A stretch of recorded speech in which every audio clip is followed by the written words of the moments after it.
ಅದ್ಗೆ ಅದ್ಗೆ congrats. ಯಾಕೆ? ಅಲ್ಲ ಅಲ್ಲ ಅಲ್ಲ ಅಲ್ಲ ಏನೋ ಗೊತ್ತಿಲ್ಲ ನಮ್ಮ ಅದ್ಗೆಗೆ. ಅದ್ಗೆ ನಿಮ್ಗೋಸ್ಕರ ಏನೇನ್ ತಗೊಂಡ್ಬಂದಿದ್ದೀನಿ ನೋಡಿ. ಏನಿದೆಲ್ಲ? ಅದು ನೀವು ಅಣ್ಣ ಹನಿಮೂನ್ಗೆ ಹೋಗ್ತಾ ಇದ್ದೀರಾ ಅಲ್ವಾ, ಅದಕ್ಕೆ ಬಟ್ಟೆ ಎಲ್ಲ ಪ್ಯಾಕ್ ಮಾಡ್ಕೋಬೇಕಲ್ವಾ. ನೀವು ಈ ಟ್ರಾಲಿ ಬ್ಯಾಗ್ ಅಲ್ಲೇ ಎಲ್ಲದನ್ನು ಪ್ಯಾಕ್ ಮಾಡ್ಕೊಂಡು ತಗೊಂಡೋಗ್ಬೇಕು. ಆಮೇಲೆ ಅದಕ್ಕೆ ಇವಾಗ್ಲೇ ಹೇಳ್ತಾ ಇದ್ದೀನಿ, ನೀವು ಸೀರೆನ ಉಟ್ಕೊಳ್ಳೋದು ಕಡಿಮೆ ಮಾಡಬೇಕು. ನೀವು ವೆರೈಟಿ ಡ್ರೆಸ್ಗಳು ಹಾಕ್ಬೇಕು. ಅದಕ್ಕೆ ಈ ತರ ಅಲ್ಲ, ಅಣ್ಣನ ಮುಂದೆ ನೀವು ವೆರೈಟಿ ಡ್ರೆಸ್ ಹಾಕೊಂಡು ಲಕ ಲಕ ಲಕ ಲಕ ಲಕ ಅಂತ ಮಿಂಚ್ತಾ ಇರ್ಬೇಕು. ಅದಕ್ಕೆ ಅಂತಾನೆ ಟ್ರಾಲಿ ಬ್ಯಾಗ್ ತಗೊಂಡ್ಬಂದಿದ್ದೀನಿ. ಇದ್ರಲ್ಲೇ ಎಲ್ಲ ಪ್ಯಾಕ್ ಮಾಡ್ಕೊಂಡು ತಗೊಂಡೋಗ್ಬೇಕು. ಏನು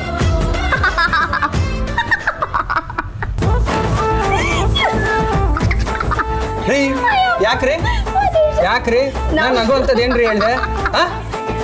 ನಮ್ಮ ಅಕ್ಕ ಸೀರೆ ಬಿಟ್ಟು ಬೇರೆ ಡ್ರೆಸ್ ಯಾಕೆ ಹಾಕೋಬಾರ್ದು? ಯಾಕತ್ಗೆ ಹಾಕೋಬಾರ್ದು ನೀವು? ಅವಳು ಯಾಕೆ ಹಾಕಲ್ಲ ಅನ್ನೋ ಪ್ರಶ್ನೆ ಎಲ್ಲ ಕೇಳ್ಬೇಡಿ. ಅವಳು ಹಾಕಲ್ಲ ಅನ್ನೋದೇ ಉತ್ತರ. ಹಾಕಲ್ವಾ? ಯಾಕತ್ಗೆ ಹಾಕಲ್ಲ? ಅದು ನಾನು ಸೀರೆನೇ ಉಡೋದು. ಆಯ್ತಪ್ಪ, ಇಷ್ಟು ದಿವಸ ನೀವು ಸೀರೆನೇ ಉಟ್ಟಿದ್ದು ಅಂತ ಅನ್ಕೊಳ್ಳೋಣ. ಇವಾಗ ಯಾಕೆ ಬೇರೆ ಡ್ರೆಸ್ ಹಾಕ್ಬಾರ್ದು? ಯಾಕೆ ಹಾಕ್ಬಾರ್ದು? ಅವಳು ಯಾಕೆ ಬೇರೆ ಡ್ರೆಸ್ ಹಾಕಲ್ಲ ಅಂತ ಮಧುರ ಒಂದ್ ನಿಮಿಷ ಹೇಳ್ಬಿಡ್ತೀನಿ. ಏನಕ್ಕೆ ಗೊತ್ತಾ? ಏನು ಇಲ್ಲ ಬಿಡಿ. ನನ್ಗೆ ಈಗ ವಿಷಯ ಗೊತ್ತಾಗ್ಲೇಬೇಕು. ನನ್ಗೆ ಅವೆಲ್ಲ ಗೊತ್ತಿಲ್ಲ. ಚೂಡಿದಾರ ಹಾಕೊಂಡು ಹೋಗ್ತಾ ಸ್ಕೂಲ್ಗೆ, ಟೀಚರ್ ಕೆಲ್ಸಕ್ಕೆ ಅಂತ ಏನ್ ಅಂದಿರ್ಬೇಕು ಮಕ್ಳು. ಎಲ್ಲ ಮಕ್ಳು ಏ ಹುಡುಗಿ ನನ್ ಪಕ್ಕ ಬಾ, ನನ್ ಪಕ್ಕ ಜಾಗ ಬಿಡ್ತಿದ್ರು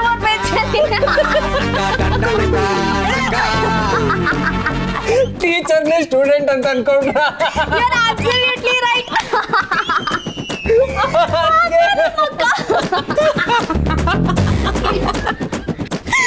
ಅವಾಗ್ಲಿಂದ ಅಕ್ಕ ನಾನು ಟೀಚರ್ ತರನೇ ಕಾಣ್ಬೇಕು ಅಂತ ಸ್ಕೂಲಿಗೆ ಸೀರೆ ಹಾಕೊಂಡು ಹೊರಟೋಳು. ಇವತ್ತವರೆಗೂ ಬೇರೆ ಬಟ್ಟೆ ಹಾಕ್ಲಿಲ್ಲ.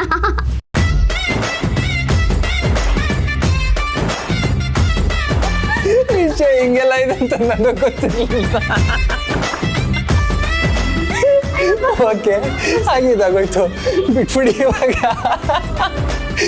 ಅದಕ್ಕೆ ನೀವು ಸೀರೆ ಬಿಟ್ಟು ಬೇರೆ ಡ್ರೆಸ್ ಹಾಕೋದ್ರಿಂದ ನಿಮ್ಗೊಂದು ಅಡ್ವಾಂಟೇಜ್ ಇದೆ. ಅದಕ್ಕೆ ಅಡ್ವಾಂಟೇಜಾ? ಹೌದು. ಆಕ್ಚುಲಿ ಗಂಡದ ರಿಂಗಂತೆ ಗೊತ್ತಾ, ಅವ್ರವ್ರ ಹೆಂಡ್ತಿರು ಬುದ್ಧಿನಲ್ಲಿ ಅವ್ರಿಗಿಂತ ದೊಡ್ಡವರಾಗಿರ್ಬೇಕು, ವಯಸ್ಸಲ್ಲಿ ಚಿಕ್ಕವರಾಗೆ ಕಾಣಬೇಕು ಅಂತ ಬಯಸ್ತಾರಂತೆ. ಓಕೆ, ಹಾಗಾಗಿರೋದ್ರಿಂದ ನೀವು ವೆರೈಟಿ ಡ್ರೆಸ್ಗಳೇನಾದರೂ ಹಾಕ್ಬಿಟ್ರೆ ಅಣ್ಣ ಸದಾ ನಿಮ್ಮ ಮೇಲೆ ಹಿಡ್ಕೊಂಡು ನಿಮ್ಮ ಹಿಂದೆನೆ ಬರ್ತಾ ಇರ್ತಾನೆ. ಅದಕ್ಕೆ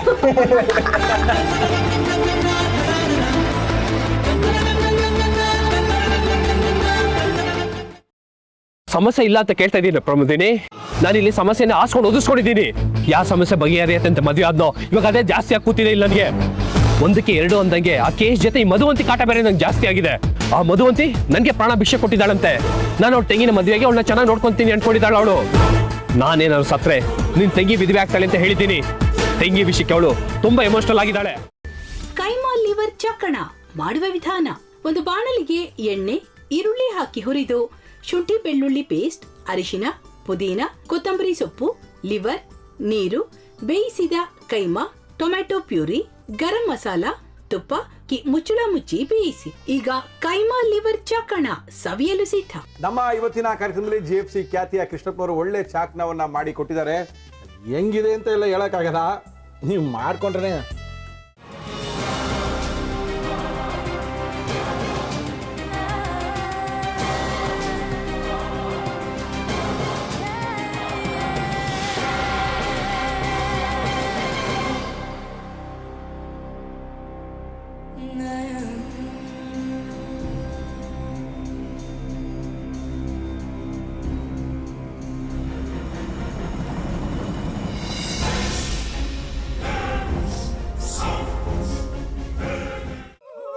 ಗಟ್ಟಿ ತಕೊಳಕ್ ಬಂದವ್ರನ್ನ ಸುಮ್ಮನೆ ಬಿಡಲ್ಲ, ರೂಮ್ ಕರ್ಕೊಂಡೋಗಿ ಸಾಯಿಸ್ಬಿಡ್ತದೆ.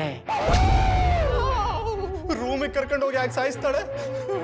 ಯಾಕಂದ್ರೆ ಅದು ಅವಳು ಪ್ರಿಯಕರನ್ ಸಾಯಿಸಿದ ಜಾಗ, ಅದಕ್ಕೆ ಅಲ್ಲಿಗೆ ಕರ್ಕೊಂಡೋಗಿ ಸಾಯಿಸ್ಬಿಡ್ತದೆ. ಈ ಮನೇಲಿ ದೆವ್ವ ಇದೆ ಅಂತ ಭಾಸ್ಕರ್ ಅವ್ರು ನನ್ಗೆ ಹೇಳೇ ಇಲ್ಲ. ಅವ್ರ ಹಟ್ಟಿಲಿ ವಾಸ ಆಗಿದ್ರ ತಾನೆ ಹೇಳಕ.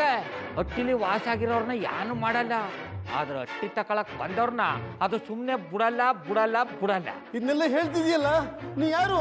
ನಾನು ಅಟ್ಟಿ ವಾಚ್ಮ್ಯಾನ್. ನಾನು ಅರ್ಜೆಂಟಾಗಿ ರಾಮನಗರ ಹೋಗ್ಬೇಕು. ನೀನು ವೆಹಿಕಲ್ ಕಳಿಸ್ತೀಯಾ? ಅಷ್ಟೇ ತಾನೇ, ಎಷ್ಟು ಗಂಟೆಗೆ ಅಂತ ಹೇಳಿ ಕಳಿಸ್ತೀನಿ. ಮೊನ್ನೆ ಯಾರೊಬ್ರನ್ನ ಕಳಿಸಿದ್ಯಲ್ಲ, ಅವನೇ ಕಳಿಸು, ಚೆನ್ನಾಗಿ ಓಡಿಸ್ತಾನ ಅವನು. ಮೊನ್ನೆನಾ? ಹಾ, ಶಿವು ಇರಬೇಕು. ಹಾಂ, ಅವನೇ. ಅಯ್ಯೋ, ಅವ್ನು ನಿನ್ನೆಯಿಂದ ಕೆಲಸಕ್ಕೆ ಬಂದಿಲ್ಲ.